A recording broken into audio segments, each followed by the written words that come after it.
आमदार अपात्रता प्रकरणात आलेला निकाल हा न्यायालयीन नाही तर राजकीय निकाल आहे। त्यात परस्पर विसंगती आहे। लवकरच निवडणुका आहेत। आम्ही एकत्रितपणे ही गोष्ट मतदारांना समजावून सांगू। ही मोठी संधी आहे, असे मत राष्ट्रवादी काँग्रेसचे अध्यक्ष शरद पवार यांनी व्यक्त केले।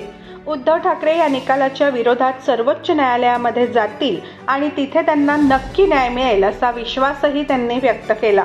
विधानसभेचे अध्यक्ष राहुल नार्वेकर यांचे निकालपत्र वाचून होताच पवार यांनी पुण्यातील मोदीबाग या त्यांच्या निवासस्थानी पत्रकार परिषद घेतली। विधानसभा अध्यक्षांच्या निकालाआधी मुख्यमंत्र्यांच्या घरी जाणे यावरही पवार यांनी थेट टीका केली। यावर विधानसभा मतदारसंघातील कामे होती या नार्वेकर यांच्या खुलाशावर शरद पवार यांनी हसून उत्तर दिले। आत्ताच त्यांना कामे आठवली का असा प्रश्नही उपस्थित केला। मात्र राष्ट्रवादी काँग्रेसमधील फुटीचाही असाच वाद नार्वेकर यांच्या समोर सुरू आहे।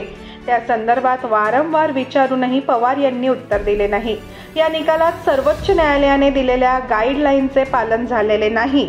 दोन्ही बाजूंचे आमदार पात्र समजले गेले आहेत, हे कसे काय असा प्रश्नही पवार यांनी उपस्थित केला आहे।